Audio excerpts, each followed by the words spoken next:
today. Oh boy, a lot to get to this hour. We only got so much time to get to it. I am chuckling a little bit because someone did text in before the show even began a question about the Stanley Cup final. So, all right, Chris in Northfield, I'll get you some Stanley Cup a little bit later this hour. Plus, the Phillies finally ended their 4-game losing streak. But how will they do tonight? We'll touch on that as well this hour. Plus, it is a Weinberg Wednesday. Dave Weinberg is back with us coming up in less than 20 minutes from now. And as always, you guys can join the conversation just like Chris in Northfield at 609-403-0973. Your DMs into the 973 ESPN mobile app powered by First Bank of Seattle. And we are live, as always, on my YouTube channel at Josh Hennig. All right. So before we get to the Eagles stuff, I did want to hit on the Phillies game last night because we are basically an hour away from the next Phillies game starting. And while Mick Abel pitched very well in his last outing, I don't have a lot of expectations for him tonight. And if the Phillies are going to be a team that is going to have a young pitcher taking the mound to go against a team like the Blue Jays, then my working assumption is going to be that he's not going to have a great night. If he does, I think it just takes his trade potential and takes his trade value to like the umpteenth level, to the umpteenth power.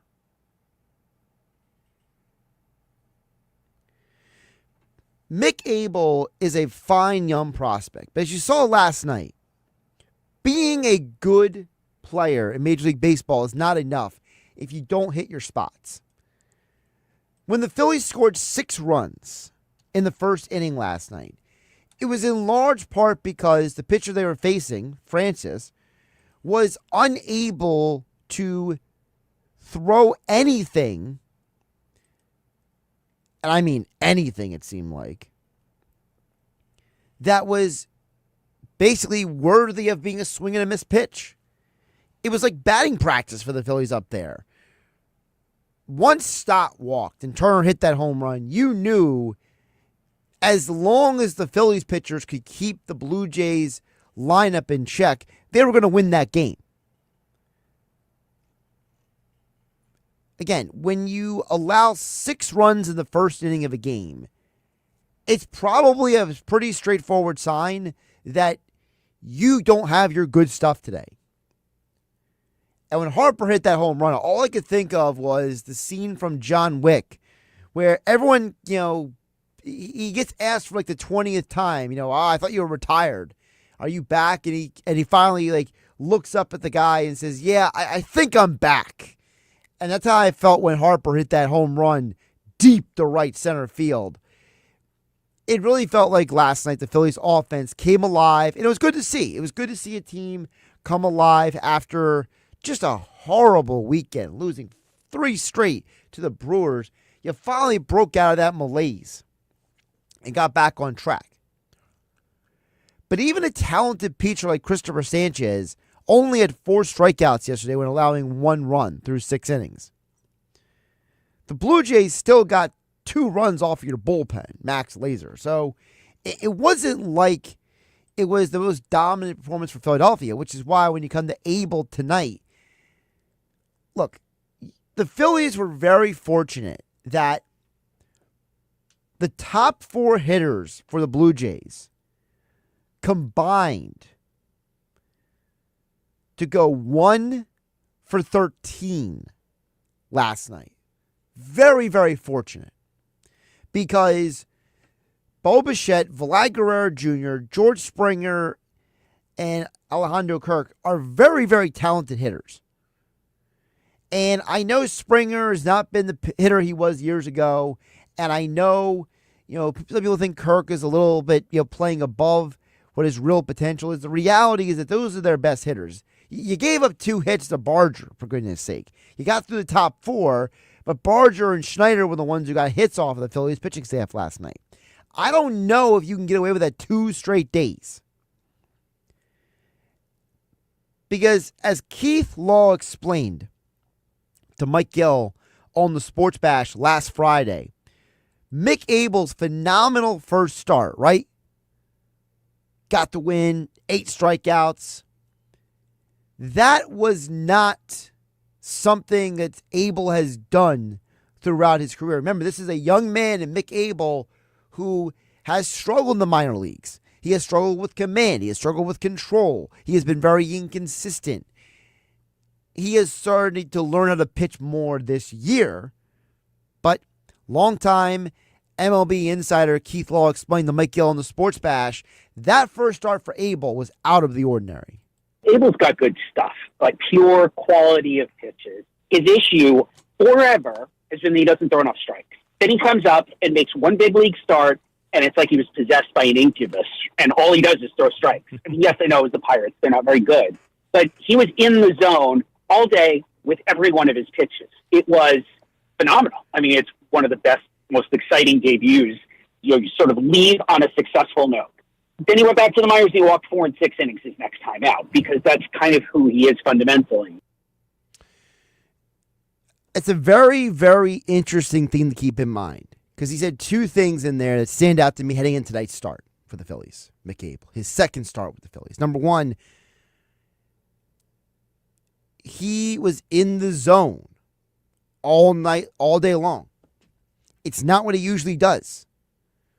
Is Mick Abel going to be able to have a level of success? Is he going to elevate his game? Is he going to look like the first round pick that he is expected to become tonight? Because if he is going to become an incredible trade asset for the Phillies. If he doesn't, then you got to ask the question, did you waste a trade asset and depreciate it? Because right now the Phillies cannot afford to have a depreciated trade asset. When they get to the deadline in about 7 weeks, I don't want to hear that the Phillies picked up Bedard from the Pirates and tell me to get excited, okay? Listen, I don't want the Phillies and Dave Dombrowski telling me that they came home with a Rolex watch and find out that it's a knockoff, okay? I actually had another analogy in mind, but I realized that I'm on the radio here on 97.3 ESPN FM and the 97.3 ESPN mobile app powered by First Bank of Sea Isle, and I realized the analogy was probably a little bit too close to rated R or PG-13, whereas on the radio we need to be closer to PG. So,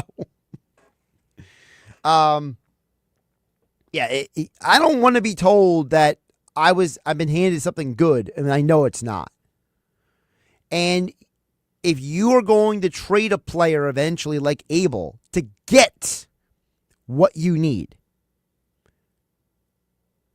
then at the end of the day, you have to make sure he pitches well tonight. Because as Keith Law went on to explain, Mick Abel has a specific value for the Phillies at this point.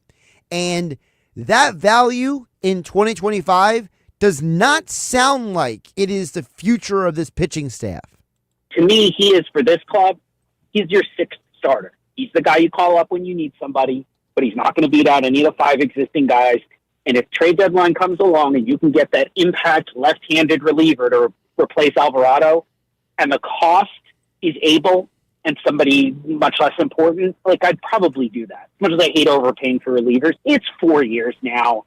The command and control are not clearly getting better, and I'm a little skeptical. Like, this first start was super exciting. I don't think that's who he really is.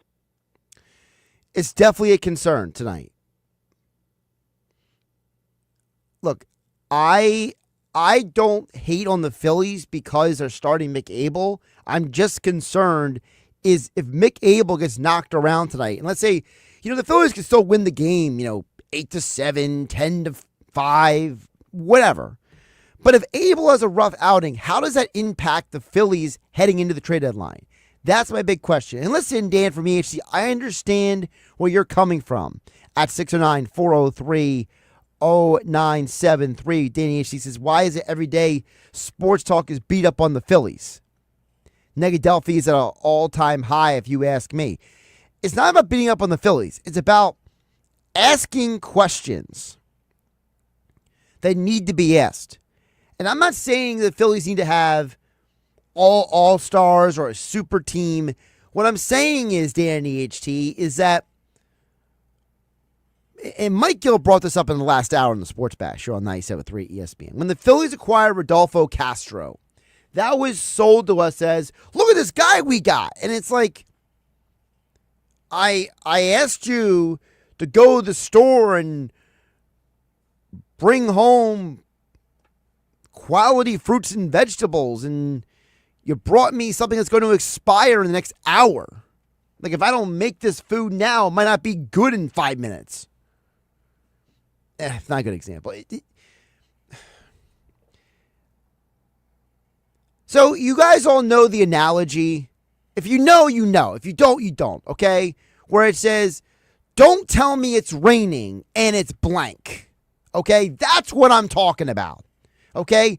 The Philadelphia Phillies are an organization in the last several years that has acquired Brandon Marsh, Noah Syndergaard, Rodolfo Castro, Carlos Estevez.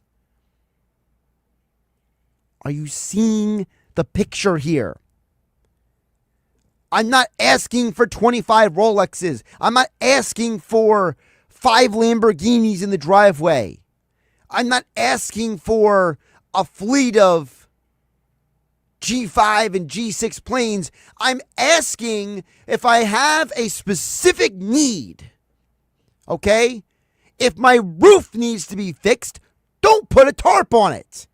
Walk upstairs, figure out where the hole is, rebuild that part of the roof. Okay? Don't pour water on my head and tell me it's water when it's something else. That's what I'm talking about, Danny HT. I don't want the Phillies to go into the deadline and tell me, oh, shucks, we tried, but it didn't work out. No. You have a job to do, Dave Dombrowski. Either do it or don't.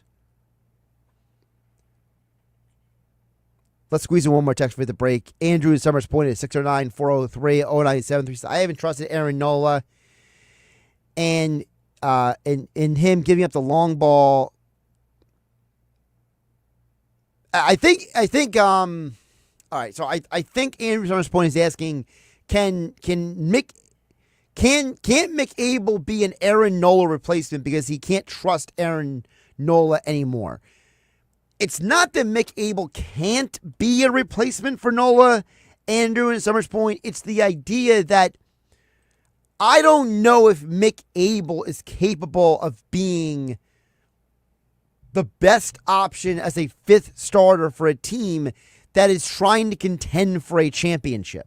That's what I'm talking about. I'm talking about that Mick Abel is an inconsistent pitcher in the minor leagues for the last 40 years, and that the start he had a couple weeks ago was the best pitching performance he has had in years.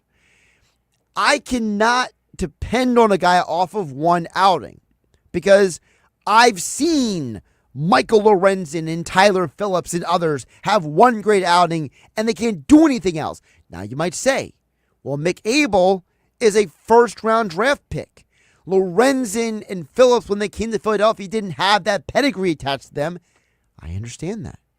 Which is why I am very, very curious about the game tonight because I want to find out, is the young man ready to face a lineup with way more firepower, way more studs than the Pittsburgh Pirates or anything he might see at AAA?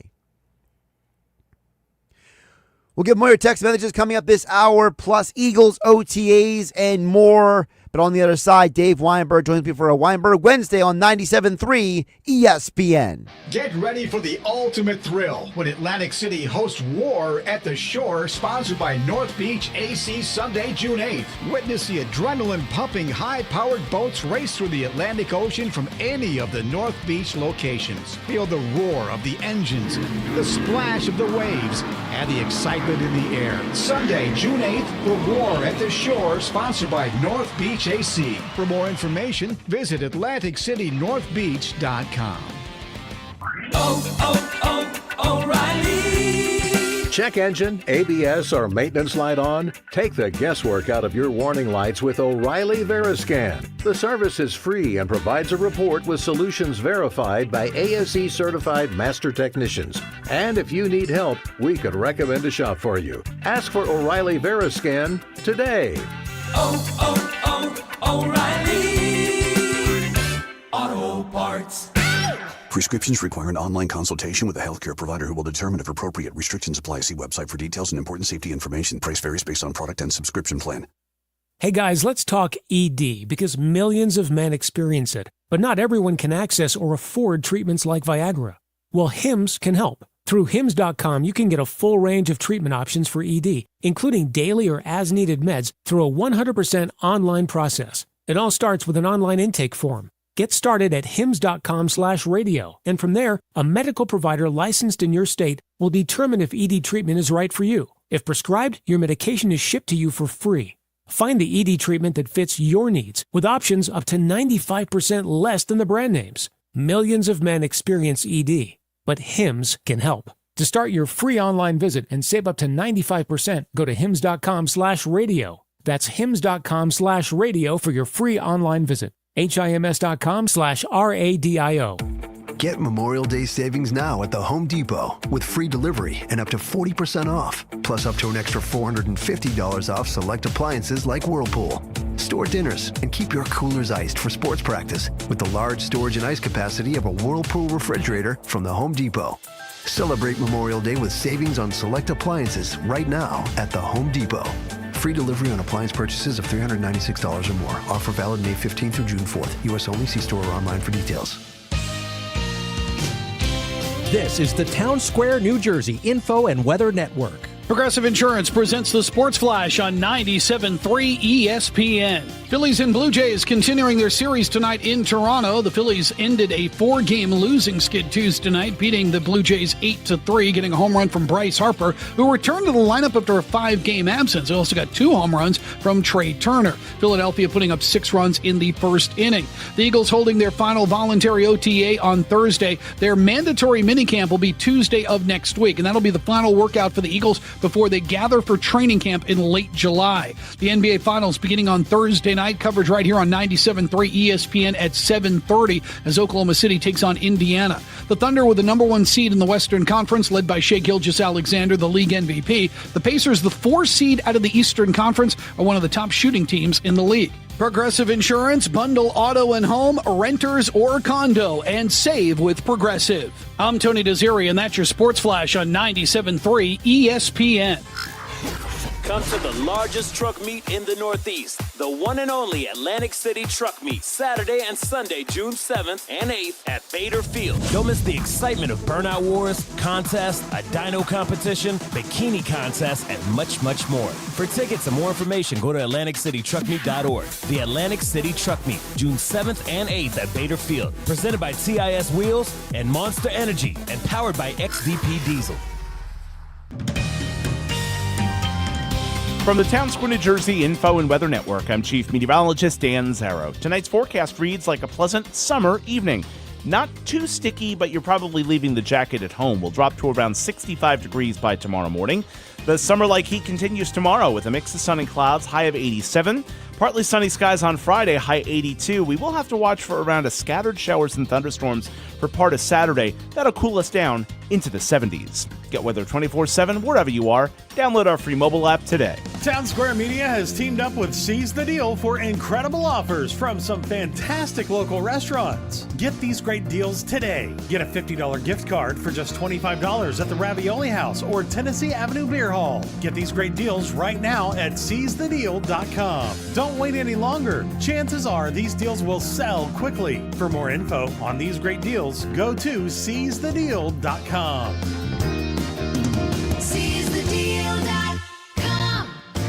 This is Game Night with Josh Hennig on 97.3 ESPN and the 97.3 ESPN free mobile app. We'll get back to text board in just a bit. I see texts from George and Summers Point and others at 609-403-0973. Right now we got a Weinberg Wednesday. Dave Weinberg is back here. Extra Point columns over at 97.3ESPN.com. And he joins me each week here on Game Night on 97.3 ESPN. Dave, welcome back. How you doing today? Doing well, Josh. How are you? Back at Gusto Brewery for another trivia night. Back out in the car as well, I see. Yeah. It's good windy outside, and you can hear the questions. Maybe the audience could help me out, but I can get a little more quiet. Well, I won't keep you forever, so let's get to some of these things, Dave. I want to start with the Phillies with you because, you know, I understand that in sports, you know, Dan EHC brought up a point, and I don't ignore his point, okay? But he was basically bringing up the fact that, you know, why are people always down on the Phillies? And it's not that I'm down on the Phillies, Dave. They're a good baseball team, but for an organization that has spent $500 million on a select group of players, and for them to still have this many flaws, I just can't point to you and say, that's a world championship team. I think as currently constructed, they are not winning a world championship. And I don't want Dave Dombrowski, and I'm sure you'll know what I'm trying to say, but I'm not going to say the full saying on the radio. But, you know, don't tell me it's raining and it's something else, Dave Dombrowski. I heard that saying the first time in the Eagles locker room, like in 1990 something. It was Hugh Douglas and this guy named Bill Johnson said it to a reporter one time, and it's stuck with me ever since. But yeah, I get your point. They're probably capable of doing it, but it's basically the same team that they've had, and they've come up short like the last, however many years in a row now. So, yeah, I see where you're going. That it's very difficult to get behind this team because what's going to happen. I think they're like under. I don't know if Toronto is a 500 team, but they were like 17-19 or something against teams with winning records after getting swept by the Brewers. So, it's real hard to believe that they're going to somehow turn it around when they get to the playoffs and when they're facing the Dodgers or the Mets or whoever they're going to be facing, that they'll somehow be able to pull it out. I just don't see it either. Yeah, and I think that, at the end of the day, I think that's why tonight's start for Mickey Abel with the Phillies, I think is so fascinating, Dave, is because that's a guy who had an amazing first start with the Phillies, and now I'm almost like, don't depreciate the value. Like, don't scratch the new car. Like, I don't want to see him get shelled tonight by a Blue Jays team that, Christopher Sanchez is a good pitcher, but even he only had 4 strikeouts last night against a team whose 1 through 4 are probably, in their best years, all-stars. Yeah, you're right. If he gets rocked, that's really going to do, it's not going to be good for his confidence. Not going to be good for the fans' confidence in him either. You're right. He did have a great start. Just sit back and let the other guys, take over. Let them. I guess when Zach's missing the start of the birth of his 4th child, is it? So, but yeah, it's a difficult situation. I guess they were encouraged enough to think that maybe he'll be able to handle Toronto's lineup too. I don't see it, but I guess it's possible. Yeah, Wheeler did a funny TikTok video before his wife went into the hospital with him and his wife, and basically him just like crossing his chest, like going into the hospital, and his wife's like making fun of him. So at least he's making the best of the situation, Yeah. I'm just worried that they're going to do with Mick Abel like what the Reds did with Chase Petty. He got shellacked his two starts, and I don't know what his confidence level was like. I'm sure they tried to rebuild it as much as they can, but it's if that happens to Abel, it's going to be real tough to come back from that, I think. Yeah, I mean, sports is weird, right? Because people don't always talk about the mental side of it, right? It's Oh, it's the idea of like baseball especially. if you believe you can do something, it's actually like more important than if you actually can do it. You know what I mean? Right. Baseball and golf are come immediately to mind. There's such mental games that yeah, your confidence has to be there, your focus has to be there, concentration, everything has to be right. And there's a lot of people out there that have the physical ability to play in the majors or to be on the PGA Tour, but there's a lot more to it than that, and not everybody has that sixth sense or whatever that you want to call it that that separates the professional athletes from the guys who play in the ACBL or whatever you want to call it. I mean, the local tours. It's yeah, that's a often ignored characteristic that the great athletes have. Talk with Dave Weinberg for a Weinberg Wednesday extra point columns over at 97.3ESPN.com. Speaking of tours, Dave and I both wrote about the ShopRite LPGA Classic this week. Two very different columns, by the way. Don't get it twisted, folks. We didn't write the same thing. But speaking of the tour, you mentioned golf. How about Joanna Ko being the final qualifier for the field? Yeah, good for her. I mean, she won the Monday qualifier with a 368, and everybody in the area knows her from her Oakcrest High School days, and she's played in the ShopRite, I think, 3 times before this. So yeah, it's good to see her back. Um, I would just like to see her make the cut. I mean, that's something that's kind of eluded her last trips here, but she's a very immensely popular player and a very good player too. So yeah, I'm sure everybody in the area is rooting for her. Well, it's weird about the ShopRite LPGA, and we'll get to the Eagles in a minute. But, as I wrote about in my article, Dave, there's been no repeat winners, not just this year on the LPGA Tour, but there's no repeat winners from last year's events. So whoever won last year's events are not winning this year's events either. So it's like, it's parity this year to like the umpteenth power. So, like, I'm not saying she's going to win, but if there's ever a year where she might be able to, get past that cut, it might be this year because of how basically all these women, they're playing at all such a hyper competitive level that they're all kind of like knocking each other off the perch. Yeah, I mean, you can look at it two ways. I mean, you could one of the approaches would be that there's such depth and talent in the LPGA Tour now that it's difficult for one player to dominate, but that's going to make it that much tougher for Joanna or whoever is like a little farther down the list to make a run at it. I mean, like you said, there's so many talented players on the tour right now, and there's probably, like you said, there's been a different winner every week, so that tells you just how good these women are. By the way, we haven't had a winner of the ShopRite LPGA Classic who has previously won the event. We haven't had a multi-time winner in a decade. So it's yeah, it was probably Anna Norquist, maybe. That's Was correct. she the last one? Yeah. It's been a while, and yeah, it's kind of it's a tricky course, the CV Bay course. That there's a lot of women who can really bomb the ball off the tee, and they're really long hitters, but you have to think your way around Seaview. It lends itself more towards strategy and learning not to hit it as well as where to hit it. So I'm sure that's probably one of the reasons why there hasn't been a repeat champion. Yeah, it's probably a major reason why.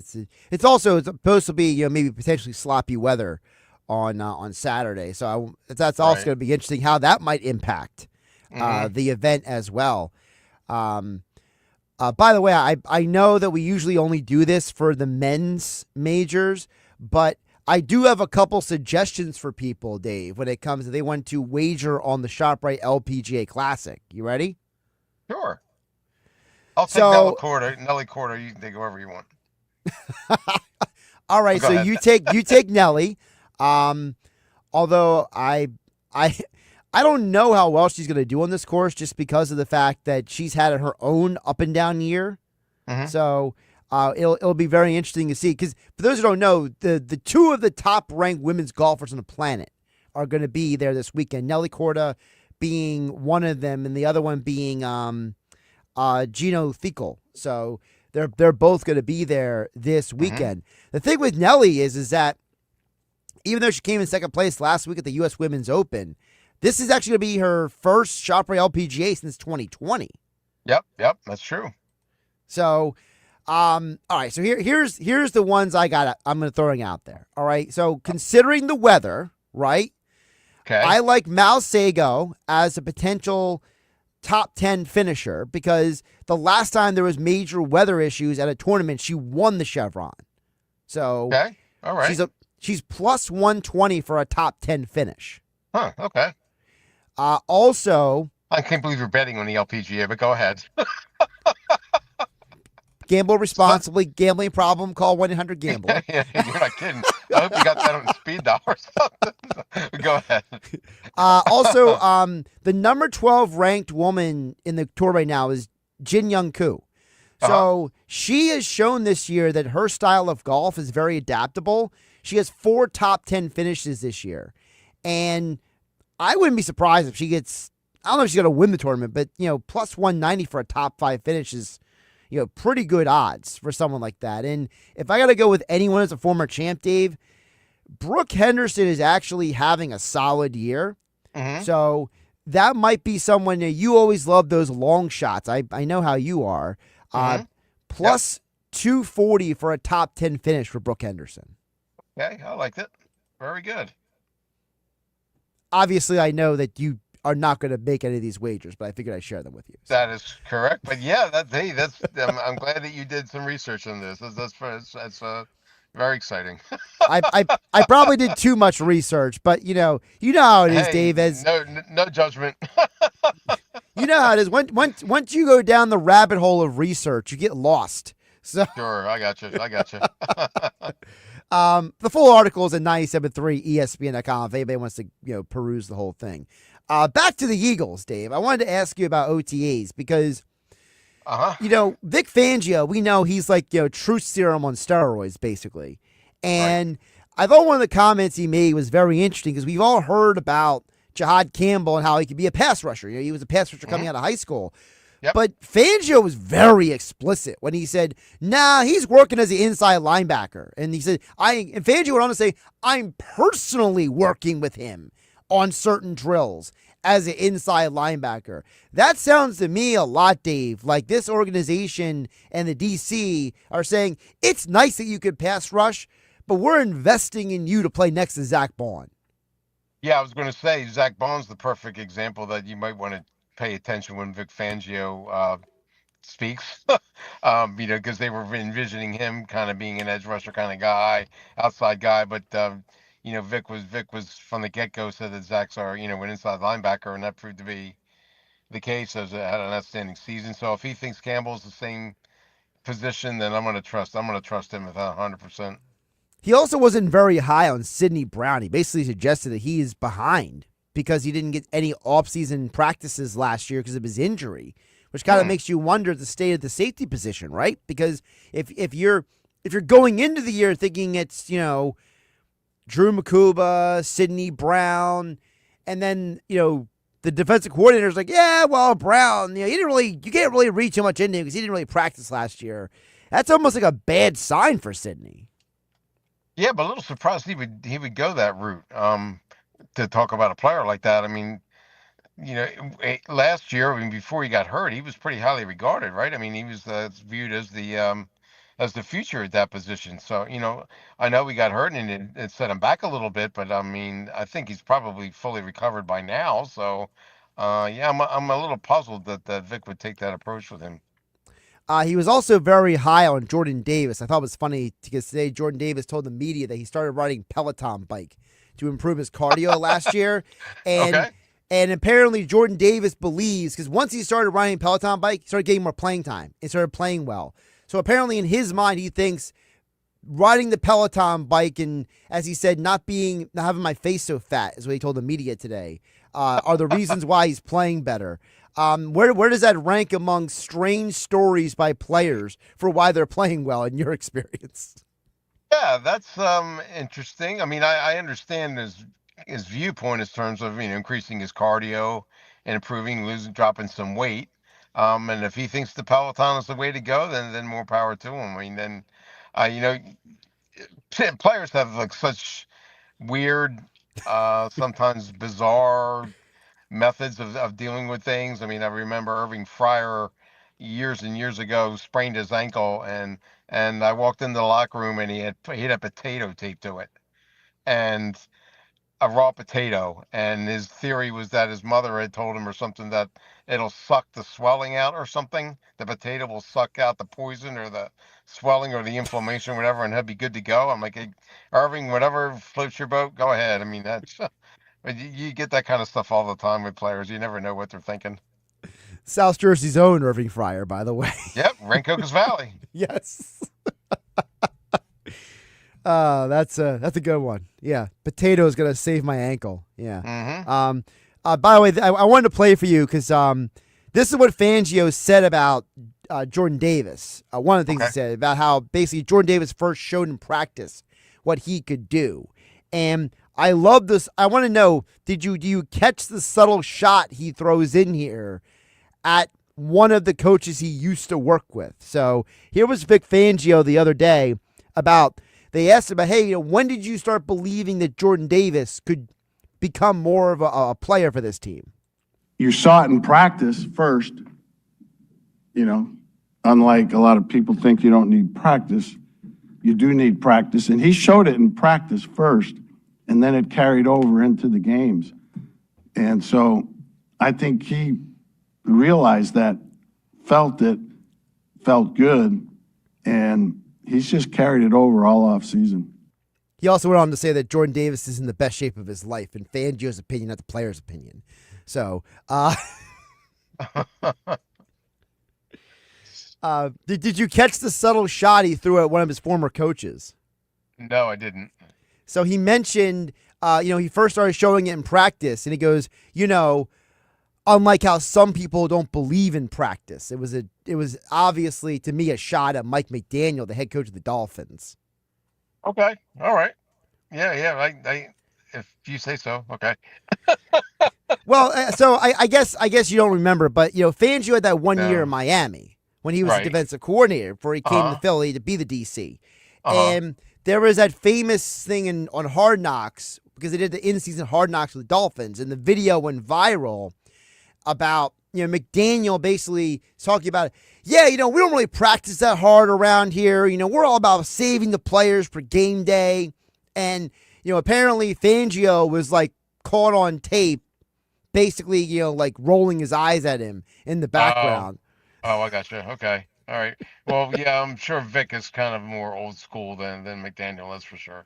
Well, Vic can basically say, I got a ring and you don't. True. Yep. Now we can. Yep. Absolutely. By the way, isn't it crazy that Vic Fangio is the defensive coordinator for two teams that went to Super Bowls, over 10 years apart? Yeah, that is. I mean, it just shows his respect within the league that he's able to be in the league for that long and to have that kind of staying power. That shows that the players, coaches, administrators, general managers have a lot of respect for him.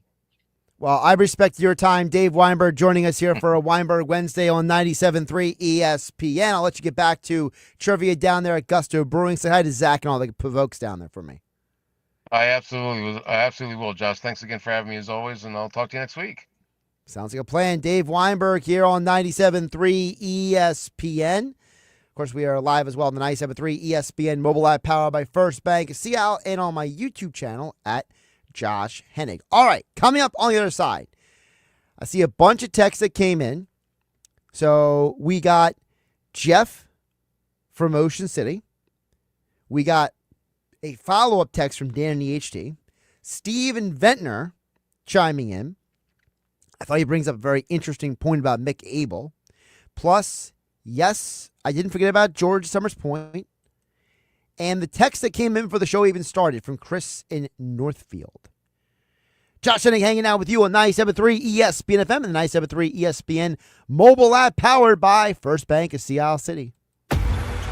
This is the NBA Finals. 99, Halliburton buries a bomb.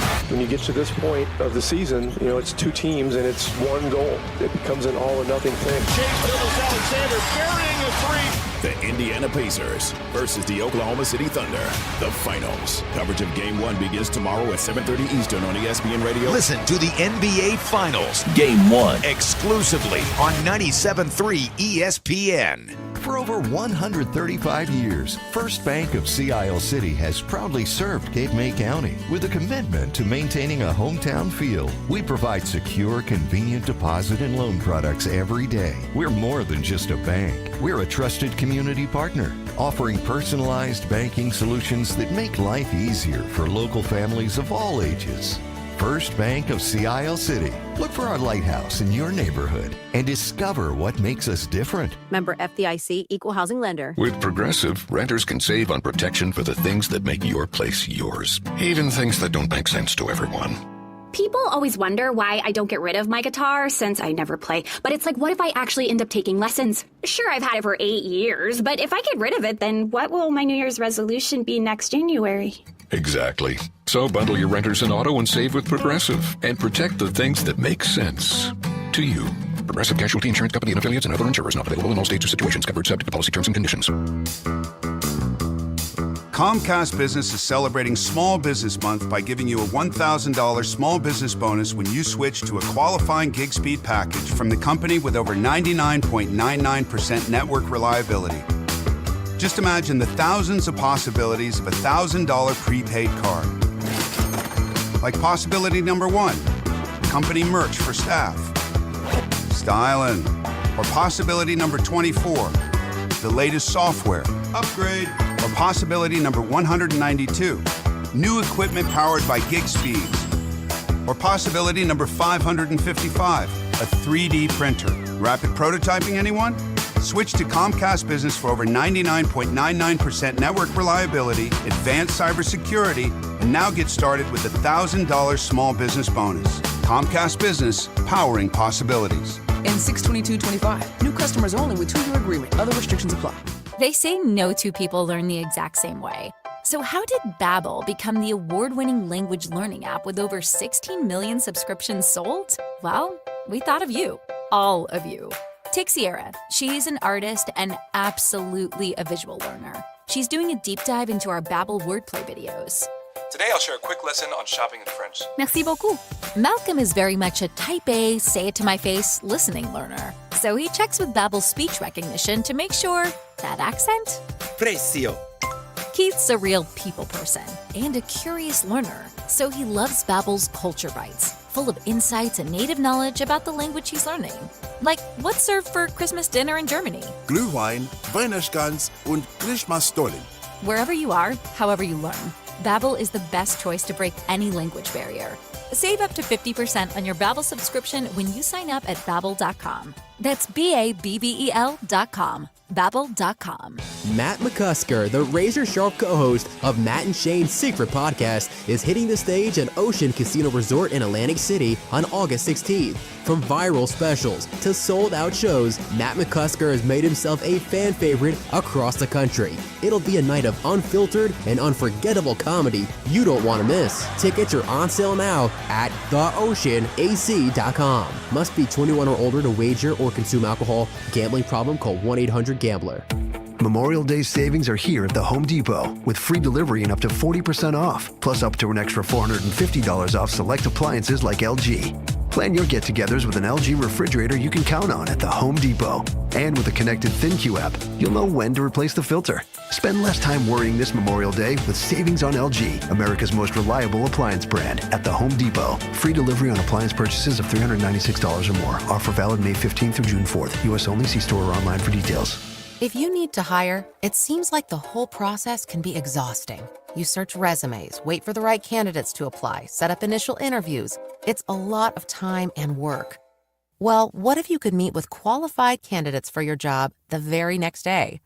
Now you can with Zip Intro from ZipRecruiter. And right now, you can try it for free at ZipRecruiter.com/free. Zip Intro is super easy to use. You simply pick a time, and it does all the work of finding and scheduling qualified candidates for you. Then you can choose who you want to talk to and meet with great people on back-to-back video calls as soon as the next day. Best of all, you save time and energy. Try ZipIntro for free right now at this exclusive web address, ziprecruiter.com/free.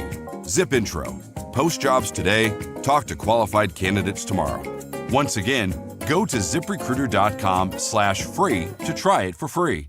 That's ziprecruiter.com/free. The Piccalilli Inn is known for their world-famous wings, comfort food, and being an all-American roadhouse with real country charm. Bring it home with Piccalilli Inn catering for graduation parties or backyard barbecues. Build your own custom packages for any size party, or hire the wing wagon for festivals and large events. Skip the lame chains and order catering from the Piccalilli Inn. Visit piccalilli.com. If you can't stop in, stop back. The Piccalilli Inn. Now, more Game Night with Josh Hennig on 97.3 ESPN and on the 97.3 ESPN free mobile app, powered by First Bank of Sea Isle City. Get back to Tech Sport now. I promise I'm going to get you guys in the order that you came in. We got Stanley Cup, Phillies, and more to get to at 609-403-0973. Josh Hennig here in the Ocean Casino Resort Studios of Atlantic City. Let's go to first. Chris in Northfield says, Josh, give us a Stanley Cup Game 1 wager. I like the Panthers money line. Game 1 money line, yes, Panthers are plus 100 in Game 1. I definitely think that that's definitely a worthwhile number to go with for Game 1. For me, I don't know if I would go specifically to straight winner. I think the number that I personally like in this game is I genuinely do think that this is going to be a filling out process early on. So I honestly would not be surprised if this is not a high-scoring game tonight. And maybe I would go with like a Leon Draisaitl plus 110 anytime goal scorer. And when it comes to the goals, I know it's a minus 130 odds, but 6.5 under the goals, that feels appropriate. I think the thing that people don't understand with the Stanley Cup Final is that while, yes, it is a rematch of last year, this series is going to be a series that is probably going to go the distance. Both of these teams are better than they were last year, and last year they won 7 games. Right now, I see odds for plus 200 for this series to go 6 or 7 games. I think that's great value at this point. You're getting plus odds on something that seems pretty matter of fact, that both these teams are going to find a way to win 2 to 3 games in this series. If you go at least 6 games and you feel like that way, I don't think it's going to be a blowout series at all. I think the Panthers, I think Kachuk not being 100% still. He does not look 100% coming back from that groin issue. And the Oilers look very, very determined. And while I don't have a strong favor for either side, Chris in Northfield, I do think that this is going to be a long series. I think you might be right that the Panthers could win Game 1. Over on the text board at 694030973. George Summers Point says, Josh, I was thinking about the Phillies minor league system and the Toronto pitcher that got shelled last night. Do you think the overall talent level coming out of the minor leagues is a lower quality that has been 10, 12 years ago? Is this going to be a problem for Major League Baseball in the future? That's from George in Summers Point. Well, George, I think there's two sides there. I don't think the talent is less than it was 10, 12 years ago, but I do think that there's a lot of pitchers coming to the major leagues that don't have the proper training and development. You know, I've heard Mike Gill talk about, because Mike Gill, he's been around youth baseball for many, many years. He talks about how some of these kids, they just don't know how to pitch. And that these kids are getting to the high school and then later college levels, and they were not taught how to pitch. They're just throwing the ball. And, I've heard Ruben Amaro Jr. talk about how there's a lot of these pitchers, they just try to throw the ball and spin the ball as hard as they can, and then they hurt their arm, and then they have surgery. And so I think the problem is it's less about the talent. I think it's about the fact that there's a lot of these pitchers that don't know how to pitch.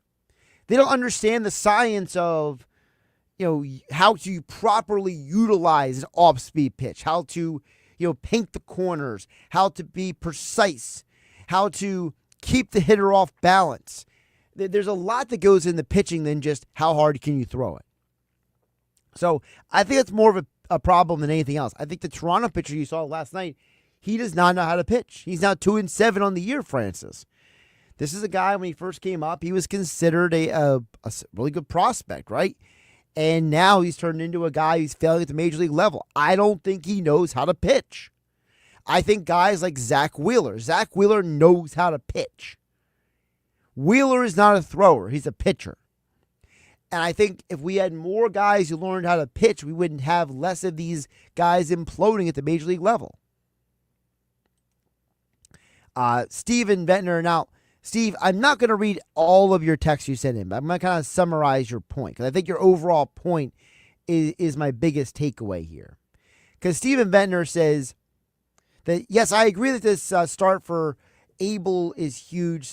He said, I think the thing that's interesting is that you go from baseball analyst to baseball analyst, and they all have a different perspective. There's a wide range of what Mick Abel's value is. If there's a huge gap when you ask the professionals, could there also be a huge gap when it comes to how major league teams view Mick Abel? That is an amazing point to take, because I think the problem we have in sports sometimes is we can sometimes value our own players on our own team more than somebody else does. Or we don't value enough someone on our own team compared to somebody else. I go back to what John Middleton said earlier this year on the Philly Show podcast, when he said that last year, the Phillies were basically, and it's funny to even think about it this way, that the Phillies basically were offering all kinds of players that they thought somebody's got to take this deal, and nobody bit, and they just became indifferent. They were just like, whatever at that point. There's a possibility that some teams around this league just don't see the Phillies prospects at the same value the Phillies do. And so that could be a problem as well with all this. I do think there are some teams that do like Mick Abel. And I think there are some teams that don't like Mick Abel. If you want to think with teams like Mick Abel, look at the 14 teams that drafted ahead of Mick Abel when he went 15th overall in the first round of the draft. Those 14 teams are probably teams that don't think very highly of Mick Abel because they didn't want to draft him in the first place. That's at least one way of measuring it. Dan from EHC sent a follow-up text. He said, Austin Hayes should have worked out. He was the correct decision by Dombrowski. Unfortunately, got hurt this year. I believe Dombrowski will do the same. Possible trades, not impossible trades. Well, there's a reason why I didn't name Austin Hayes when I was ranting and raving about Dave Dombrowski, because I don't look at Austin Hayes as a failure by Dombrowski. I just see it as a unfortunate. I mean, the guy had a kidney problem. I mean, am I supposed to be mad at a guy for getting a kidney infection? I mean, that's nobody's fault, basically. Now, I will blame Dave Dombrowski for not bringing him back this year and bringing in Max Kepler. Because you look at the job that Austin Hayes is doing in Cincinnati this year, you could argue that you could use that bat on this team. So, while Dan EHC, you're right that was a good trade by Dave Dombrowski, big picture, he shouldn't let him leave. If you got something good, don't let it walk out the door. Try to rationalize why you're replacing it. Jeff from Ocean City chimes in and says, hey, Josh, I believe the kid Abel will have another quality start. Harper will go yard in a 5-3 Phillies win. Also, never forget the Flyers beat the Bruins for their first Stanley Cup. For those who didn't hear, we played Stump the Sports Geek earlier today on the Sports Bash with Mike Gill here on 97.3 ESPN. And I couldn't remember what teams the Flyers beat when they won their 2 cups. And I was joking that somewhere Billy Schweim is screaming at the radio, and apparently Jeff from Ocean City was as well. Look, I can't remember everything. The brain capacity from day to day, it fluctuates, man. How much sleep did I get? How much caffeine did I consume? What is most recently on my mind? Listen, man, there's only so many things I can remember. I know it was a big deal back then when the Flyers won those 2 cups. I've been told that by all my family members who were alive back then. I did remember it was Boston. What can I say? I remembered a lot of other stuff. I did. I think I got 5 out of 10. It's solid. I could have done better. I felt there was at least one answer I should have gotten done, but I didn't. It happens. I'm Josh Hennig. This is Game Night. I'll catch you tomorrow on 97.3 ESPN.